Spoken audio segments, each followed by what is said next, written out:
আশা নিয়ে আকাঙ্ক্ষা নিয়ে এই দেশ স্বাধীন করেছিল, জীবন দিয়েছিল। ঠিক আগের 1971 সালের 16ই ডিসেম্বর এবং 1975 সালের 15ই আগস্টের মতো একইভাবে বিজয় ছিনিয়ে নিয়েছে এদেশের সেই এলিট শ্রেণী নামে যাদেরকে আমরা চিনি, সেই শ্রেণী। প্রথম 16ই ডিসেম্বরের পর ভারতের সোনাগাজী থেকে আওয়ামী লীগের যেসব নেতারা ওই পারে পালিয়েছিলেন, তারা এসে হঠাৎ করেই এই দেশের যে মানুষগুলো দেশ স্বাধীন করেছিল তাদেরকে সরিয়ে দিয়ে তারপর চেয়ার দখল করেছিলেন। 1975 সালে যেই বীর সেনানীরা এই দেশকে স্বাধীন করেছিলেন 15ই আগস্ট, তাদেরকে এই দেশ থেকে সরিয়ে দেওয়া হয়েছিল। এরপরে নানান চড়াই উতরাই পার হয়ে তারপর জিয়াউর রহমান ক্ষমতায় গেলেও তাকেও খুব বেশি দিন থাকতে দেওয়া হয়নি। তারপর থেকেই চলছে এই দেশের সাধারণ মানুষের উপরে, এটা কি বলবো, এটা নির্মম একটা পরিহাস এই দেশের, এই জাতির ভাগ্যে। আজকে আমাদের চোখের সামনে সব কিছু হয়, আপনি কিছু বলতে পারবেন না। আপনি যদি বলেন তাহলে আপনি একা হয়ে যাবেন। যাই হোক, যেটাই হোক, আপনাকে এই শ্রেণীর সাথে যারা এই ক্ষমতার কেন্দ্রে আছে তাদেরকে বৃত্তাকার করে তারপর সেখানে ঘূর্ণায়মান হতে হবে আপনাকে। এর বিরুদ্ধে যাবেন, আপনাকে ছুঁড়ে ফেলা হবে। গেল 1.5 বছরে সবশেষ যদি আপনাদেরকে বলি, পিলখানা হত্যাকাণ্ডের একটা বিশাল ঘটনা তো এই দেশে ঘটেছে, তাই না? এবং সেটা নিয়ে একটা কমিশন গঠন করা উচিত ছিল। সে কমিশন গঠন করতে চায় নাই। আমরা ব্যাপক চাপ দিয়ে অনেক কথাবার্তা বলে টলে তারপরে, এখন হলে সেটাও করতো না, তখন তো তাও কিছুটা চাপ ফিল করতো, এখন এটাও করে না। এখন হলে করতোই না, যা বলে বলুক, এটা বলতে দেওয়ারে। তখন করেছিল, করার পরে দেখেন এই যে সময় চেঞ্জ হলো, কমিশন একটা রিপোর্ট দিয়েছে, সেই রিপোর্ট তারা প্রকাশও করে না, সেই রিপোর্ট অনুযায়ী কোনো ব্যবস্থাও নিচ্ছে না। তো কমিশনের আপনার এটা করতে দেওয়ার দরকার ছিল কি? করে লাভটা হলো কি? এই দেশের আলেম সমাজ যাদেরকে এখনো পর্যন্ত জেলখানায় রাখা হয়েছে, তাদের নতুন করে আবার ফের জেলে নেওয়ার জন্য, এবং যারা আছে জেলে তাদেরকে এখনো আবার আটকে রাখার জন্য নতুন করে সন্ত্রাস বিরোধী আইনের সেই মামলাগুলোকে জীবিত করা হচ্ছে। কেরানীগঞ্জে প্রথম আলো, অ্যান্টি টেরোরিজম ইউনিট পুলিশের এবং সিডিটিসি এরা মিলে ডিজিএফআইয়ের একটা চক্র কেরানীগঞ্জে, তাদের পূর্বের এক অভিনেতা আছে আলামিন নামে এক ব্যক্তি, তিনি এই বিভিন্ন মাদ্রাসা খুলতো, সে মাদ্রাসা খুলে নিজের মতো করে সেখানে কিছু ওই পোটলা পাটলি বোমা টোমা হাবিজাবি বানানোর যে জিনিসপত্র আছে, এই ধরনের জিনিস নিয়ে রাখতো।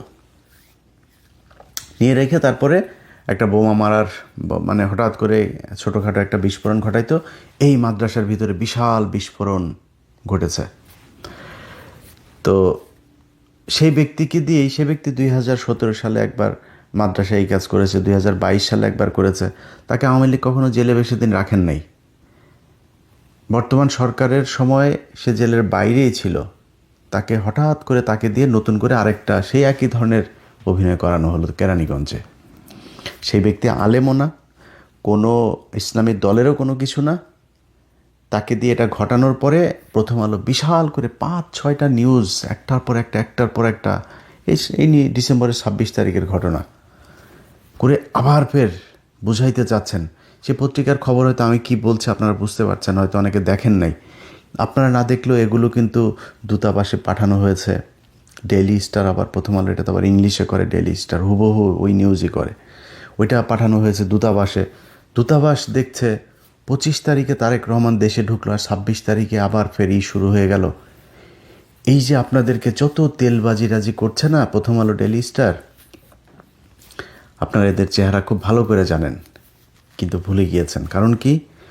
ওই সেই লুটেরা, চাঁদাবাজ, ধান্দাবাজ, টেন্ডারবাজ সব এক হয়েছে, আবার ফের লুটে পুটে খাওয়ার এক নতুন বন্দোবস্ত শুরু হয়েছে। এটার বিরুদ্ধে কথা বলবেন, আপনি কোনো জায়গায় পাত্তা পাবেন না। আপনাকে সব জায়গা থেকে বন্ধ করে দেওয়া হবে, সব জায়গা থেকে আপনার গলা চেপে ধরা হবে। আপনি যেন মানুষের জন্য, এই দেশের কোনো রাজনীতিবিদ, কোনো কেউ যারা ক্ষমতায় ছিল, কেউ কোনো দিন আপনাদের জন্য, এই দেশের মানুষের জন্য কিচ্ছু করে নাই। এই যে আমাদের দেশে বন্যা হয় না, এই বন্যাটাও রাজনীতিবিদদের জন্য আশীর্বাদ। বন্যায় আপনার সব কিছু হারায় যায়, কিন্তু আপনার এলাকার চেয়ারম্যানের ঘরে আগের চাইতে আরও বেশি সম্পদের পাহাড় হয়। আপনার এলাকার যে ইউএনও আছে, আপনার এলাকার যে ডিসি আছে, সবার ঘরে ঘরে টাকা। সবচাইতে বেশি লাভবান হয় দুর্যোগ ত্রাণ মন্ত্রণালয় আছে না, এদের পুরো পরিবার দোয়া করতে থাকে পুরো সারা বছর, কখন বন্যা আসবে, বর্ষা আসবে, জলোচ্ছ্বাস হবে, ঘূর্ণিঝড় হবে। এদের ঈদ লেগে যায়। আপনার চিকিৎসার জন্য আপনাকে সরকারি হাসপাতালের ওই বেডের নিচে যে জায়গা আছে, ওইখানে স্বেচ্ছেতে জায়গায় প্রস্রাব পায়খানার মধ্যে আপনারে ফেলে রাখা হয়েছে। আপনার ট্রিটমেন্ট হইল না হইলে এটা নিয়ে কেউ চিন্তা করে নাই, কারণ তাদের পাতলা পায়খানা হইলেও সোজা সিঙ্গাপুরে যাওয়ার ব্যবস্থা করা আছে। এটাই আমার সেই দেশ। সেখান থেকে মনে হয়েছিল যে আমরা বোধহয় বের হয়ে একটা সুন্দর একটা জায়গায় যাব। কেউই চেষ্টা করে নাই। এই যে 2 দিন পর পর ভূমিকম্প হয় না, আল্লাহ না করুক, এটা আপনাদের জন্য একটা বিশাল সংকেত। এই সংকেত দিয়ে বোঝানো হচ্ছে যে 2400 মানুষকে আপনাদের চোখের সামনে মারা হয়েছে। সেই রক্তের সাথে আপনারা বেইমানি করেছেন নিজেদের চেয়ারগুলো পেয়ে। তারপর খুব সুখে আছেন মনে করেন, এত সুখ মনে করার কিছু নাই। ওই যে আগার গায়ে, ওই যে গাজীপুরে বৃদ্ধাশ্রমগুলো আছে না, যায় দেখেন, কোনো রিক্সাওয়ালার মা ওই জায়গায় নাই। আপনাদের মতো চেয়ারে বসে থাকা মানুষকে তার শরীরের ক্যান্সারের এই যে একটা কেমোথেরাপি দিতে গেলে এই সরকারি হাসপাতালে মহাখালীতে যায় দেখেন, নিজের চোখে দেখেছি। হাসপাতাল নিয়ে অনেক নিউজ আছে আমার, যে দেখেন কিভাবে বসিয়ে রাখা হয়েছে তাদেরকে। টাকা দিতে হয়, না দিলে কেমন সিরিয়াল পাওয়া যায় না। ঢাকা মেডিকেলে একটা ছোট্ট একটা বেডের জন্য কত কান্নাকাটি, এর তদবির ওর তদবির, নানা তদবির ছাড়া কেউ এখানে যা থাকতে পারবেন না। ট্রিটমেন্ট নাই। এই যে মানুষগুলির ওইখানে এই কষ্ট দেন না, কষ্ট দেওয়া নিজে সিঙ্গাপুরে ট্রিটমেন্ট নেন, এই জন্য আপনাদের বাবা মাদেরকে যায় এই বৃদ্ধাশ্রমে থাকতে হয়। যান, আমি ইন্টারভিউ নিতে গিয়েছি, আমি প্রতি বছর মা দিবস, বাবা দিবস এগুলোতে দেখতে যাইতাম।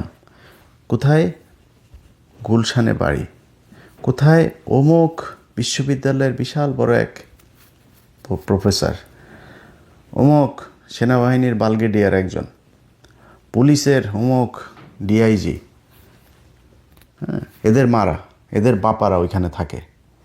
এটাই মানুষের অভিশাপ। আমরা এই দুনিয়ায় কেউই একদম 100% ফেরেশতা হয়ে আসি নাই। আমাদের সবার ছোট বড় পাপ সাপ আছে, কিন্তু মিনিমাম এই মানুষগুলো করার জন্য ভাই এত টাকার তো দরকার নেই। টাকা খাইতে পারতেন তো, আপনার তো টাকা খাওয়ার সেই ব্যবস্থা আছে, আপনি খাইতে পারতেন, সমস্যা কি? এইভাবে লুটপাট করতে হবে? কি দেখেন নাই শেখ হাসিনার যে পতন, এই পতন দেখেন নাই? এই পতনের পরে আপনি কোন আশায় আবার ফের নতুন করে এগুলো শুরু করেছেন? আপনারা কি মনে করেন এগুলোর বিচার হবে না? এগুলো এমনি পার পেয়ে যাবেন? কিছু কিছু ডিসি, পুলিশ, এসপি, এদের ভাবসাব দেখলে মনে হয় যেন 5 আগস্ট এরা নিজের চোখে দেখে নাই। আজকে এই যে জোর জুলুম করে বিভিন্ন জায়গায়, আমি কোনো দল টলের ব্যাপারে বলছি না, এক দলের ঋণ খেলাপি তার প্রমাণ আছে, তারে মনোনয়ন বৈধ।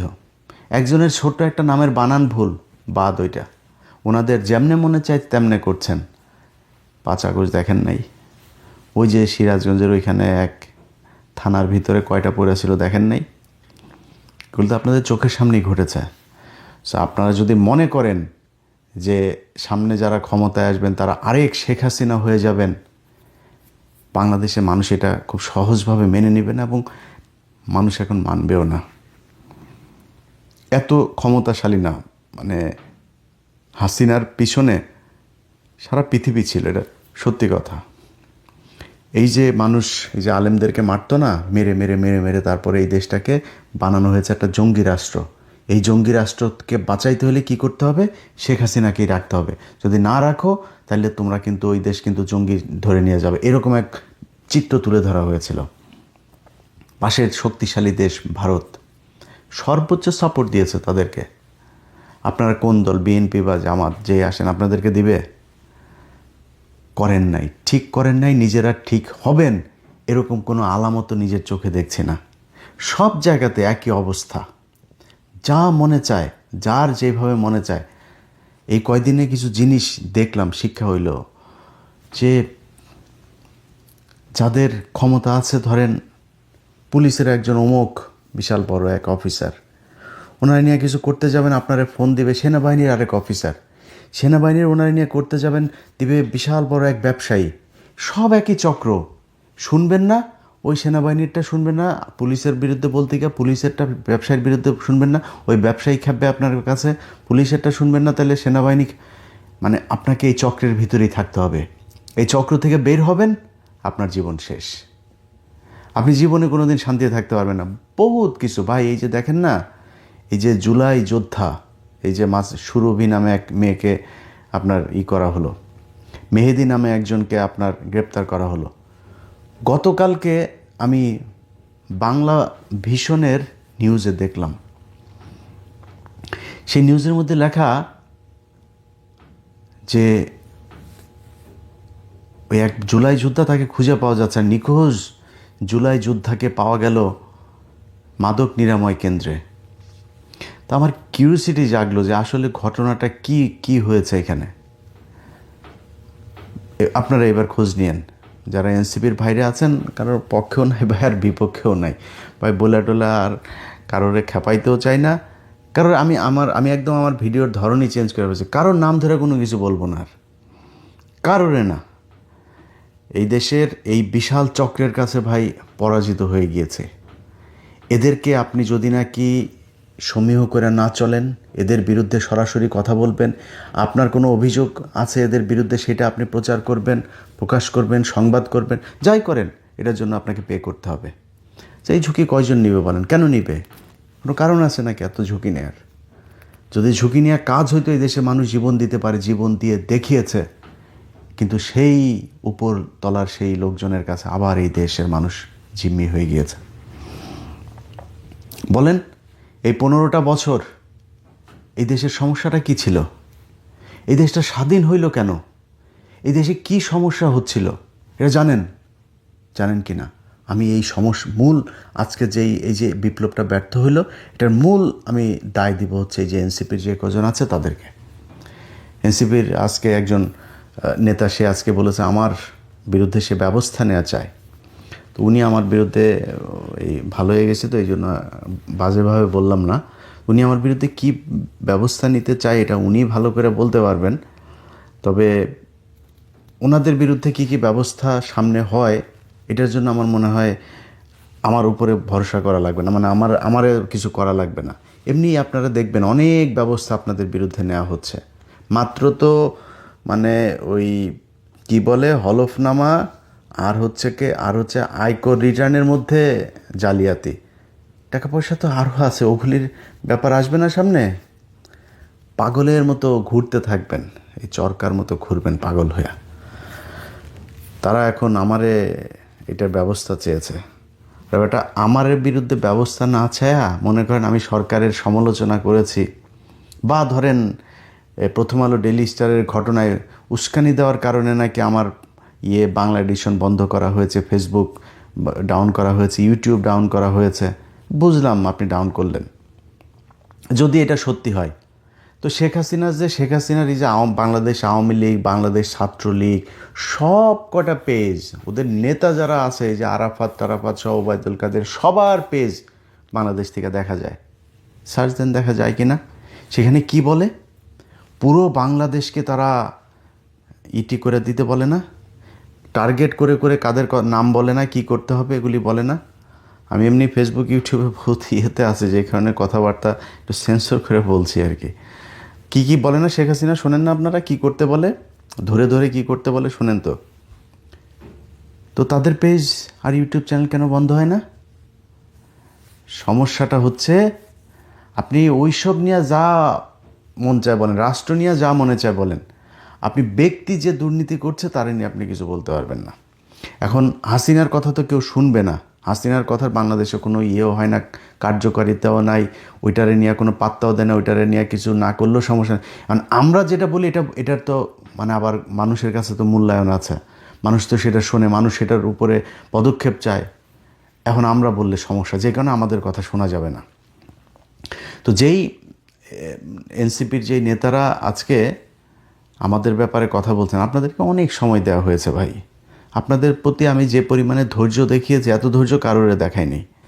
কারণ কি, আপনারা এই 5ই আগস্টের মহানায়ক, এখন মহাখলনায়ক, এই মহানায়কদেরকে আমরা তাদের চুরি চোরটামি যা যা আছে সব কিছু আমরা সেন্সর করেছি, যে যাক এরা অন্তত হয়ে যায়।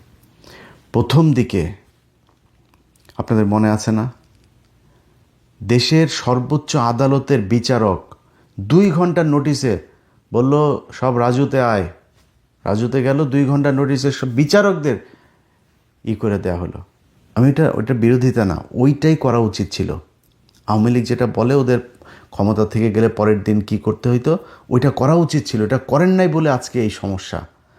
আপনি একটা ঘরের ভেতরে ঢুকেছেন সাপ মারার জন্য, সেই সাপ আপনি ঘরের ভেতর দেখছেন, রেখে দিয়েছেন, তার নামের ওইভাবে যে তার গর্তের ভেতর, ও তো গর্ত থেকে রাতে বের হয়ে আপনাকে কামড় দিবে, এই হুঁশটুকু আপনাদের হওয়া উচিত ছিল, আপনারা করেন নাই। 5 তারিখের পরপর কিছু কিছু নেতা আপনার বিশাল আকারে আওয়ামী বিরোধী মুজিবের ছবি টবি করে হঠাৎ করে চুপ, মানে 1 মাসের মধ্যে সব চুপ। কেন চুপ হয়ে গেল? কারণ ওই যে ওদের মাথায় ঢুকানো হয়েছে যে বাবা এই যে সবাই দেখো কিভাবে চলছে, কিছু টাকা পয়সা লাগবে, টাকা পয়সা কামাও, এইসব বন্ধ করো। টাকা পয়সা কামানোর ভেতর ঢুকিয়েছে, ঢুকাই দিয়ে তারা বলেছে যে আর এইরকম করবি তাহলে কিন্তু ওই যে টাকা, ওই যে এখানে গিয়েছিলি, এখান থেকে টাকা আনছিস 2 কোটি, ওইখান থেকে 50 লাখ, এগুলো সব ভিডিও কিন্তু আছে। একদম চুপ করায় দিল, চুপ করায় দিয়ে তারপরে তাদেরকে দিয়ে শুরু করালো, সুশীল বানায় ফেললো হাসনাতকে। একমাত্র এদের ভেতরে হাসনাত এখন পর্যন্ত, মানে আমি যতটুকু চারিদিক ঘেটে টেটে প্রমাণ যতটুকু আমার মাথায় এসছে, হাসনাত ঠিক আছে। হাসনাতকে ওয়াকার ডেকে নিয়ে গেল, রিফাইন আওয়ামী লীগ নিয়ে আসতে হবে। হাসনাত রাজি হয় নাই, বের হয়ে সে ফেসবুকে পোস্ট করলো। তারপরে আরেক মাল আবার তার 1 ঘন্টা পরে পোস্ট করলো, হাসনাত যেটা বলেছে সেটা মিথ্যা কথা। হাসনাত কি দুদু খায়? হাসনাত মিথ্যা বলেছে ওয়াকারের ব্যাপারে, তুমি সত্যি বললা। এ হচ্ছে ভাতাপ্রাপ্ত। এই ভাতাপ্রাপ্ত এই জুলাই যোদ্ধা, এটা কিন্তু আওয়ামী লীগের মাল, কিন্তু এটার ব্যাপারে সাবধানে থাকতে হবে। দেন আমার টুপি পরে তারপরে এই করে আপনার গণসংযোগ করে, ওরে টুপি পরা কে শিখাইছে আমি জানি না। এইটা তো মানে চোর বাটপার, এতদিন ধরে আমরা বিএনপি আওয়ামী লীগ এই চোরেদেরকে আমরা দেখে আসছি যে এই নির্বাচন আসলে টুপি পরে। তো টুপি পরে সে এখন করে। আপনাদের উচিত ছিল একদম অল আউট আওয়ামী লীগ এই অভিযানটা চালু রাখা। আপনি সুশীল সেজে টুপি মাথায় দিয়ে প্রথম আলোর অফিসে যায়, এখন বলেন মব সন্ত্রাস, কি ভয়ঙ্কর জিনিস চিন্তা করেন। মব, আরে বাবা রে বাবা, প্রথম আলো ডেইলি স্টারের ঘটনা নাকি মব। তাই যদি মব হয় তাহলে এই যে হাসিনার যে গণভবনটা, এটা তো বাংলাদেশের রাষ্ট্রের সম্পদ, সংসদ ভবনটা আপনাকে কি করেছিল? ওইটা কি পিনাকি ইলিয়াস বলেছিল নাকি যে ভাঙতে? কারা ভাঙল? গতকালকে রাত্রে এই যে স্বেচ্ছাসেবক দলের একজন নেতাকে মারা হলো, পিনাকি ইলিয়াসের লোক ছিল। হাদিকে মারল, পিনাকি ইলিয়াসের লোক ছিল। পিনাকির আর ইলিয়াসের ডাকে যদি নাকি মানুষ কোথাও যেয়ে থাকে, যা যা করেছে এটা বাংলাদেশে করা উচিত। এটা যদি করা হয় এই দেশ শান্ত থাকবে। আপনি ছায়ানট বলেন, উদীচী বলেন, প্রথম আলো বলেন, ডেইলি স্টার বলেন, এরা বাংলাদেশের কোনো কিছু না। এরা ভারতীয় গোয়েন্দা সংস্থার প্রতিষ্ঠান, বাংলাদেশের বিরুদ্ধে সবসময় কাজ করে। আমরা তো বলি নাই যে যমুনা ভাঙেন, বসুন্ধরা ভাঙেন, মেঘনা ভাঙেন, আমরা তো বলি নাই। বলেছি নাকি? কেন বলিনি? কারণ ওইটা সমস্যা না। ওই সমস্যা আপনি বাংলাদেশের সব ব্যবসায়ীর একই সমস্যা, কিন্তু এগুলোর সমস্যা। বাংলাদেশে আর টিভি পত্রিকা চ্যানেল আর কিছু নাই, এদের বিরুদ্ধে কেন বলে? কারণ আছে তো। এই জিনিস আপনারাও জানেন, আমরাও জানি, বাংলাদেশের মানুষ সবাই জানে। আপনারা এখন আমাদেরকে নতুন করে জানাইতে যাচ্ছেন এটা বাংলাদেশের গণমাধ্যম। গণমাধ্যমকে কিছু বলা যাবে না। গণমাধ্যম আপনারা ভেঙেছেন, ৭১ টেলিভিশন, আপনারা সময় টিভি ভাঙচুর করেছেন, আপনারা গাজী টিভি ভাঙচুর করেছেন, আপনারা করেছেন। তখন কোথায় ছিল? সময় পার হয়ে গিয়েছে। সেই সময় পার করে আপনারা এখন সুশীল সেজে এগুলোকে মব বানিয়েছেন যেদিন থেকে, সেদিন থেকে সেটা মারা শেষ। এই দেশের পরিবর্তনের যেই স্বপ্ন এই দেশের মানুষ দেখেছিল, ওই স্বপ্ন ওই দিনই শেষ হয়ে গিয়েছে, যেদিন আপনারা রেকগনাইজ করেছেন যে এটা হচ্ছে মপতন্ত্র। কিসের মপতন্ত্র? এটা বিপ্লব। এই বিপ্লবকে আপনারা অস্বীকার করেছেন, অতএব আপনার অস্তিত্ব বিলীন হয়ে যাবে, আমি বলে দিলাম। এই জুলাইকে যারা ইস্টাবলিশ করতে পারেনি তাদেরকে ৭১-এ ফিরে যেতে হবে। ৭১-এ ফিরে গেলে কি হবে? ৭১ আওয়ামী লীগের। এই ৫০ বছরে তারা এমনভাবে ইতিহাসকে আপনার টেম্পারিং করেছে, এটারে করাপ্ট করতে করতে করতে করতে করতে করতে এটা তার কিছু নাই, এটা শুধুই আওয়ামী লীগের এক ইতিহাস। এই ইতিহাসে জিয়াউর রহমান রাজাকার, এই ইতিহাসে খালেদা জিয়ার সাথে জাঞ্জুয়ার ঘটনা বানিয়েছে। এই ইতিহাসের যদি নাকি আপনি মেনে যদি বাংলাদেশকে রাখতে চান, তাহলে শেখ হাসিনা ছাড়া, ৭২-এর সংবিধান ছাড়া আর বাংলাদেশে কোনো কিছু নাই। শেখ হাসিনা যদি থাকতো তাহলে তারেক রহমান আজকে তার মায়ের লাশটাও দেখতে যেতে পারতো না। যারা ৭১ নিয়ে এত চিল্লাচিল্লি করেন, তাদেরকে এই ২৪-এর কারণে আজকে দেশে যাওয়ার সুযোগ পেয়েছেন। আজকে যে বড় বড় গলায় কথা বলেন, এটাই ২৪-এর কারণে বলতে সুযোগ পেয়েছেন। তো যাই হোক, যারা বিপ্লবী ভাইয়েরা যেটা ভালো মনে করেছেন করেছেন।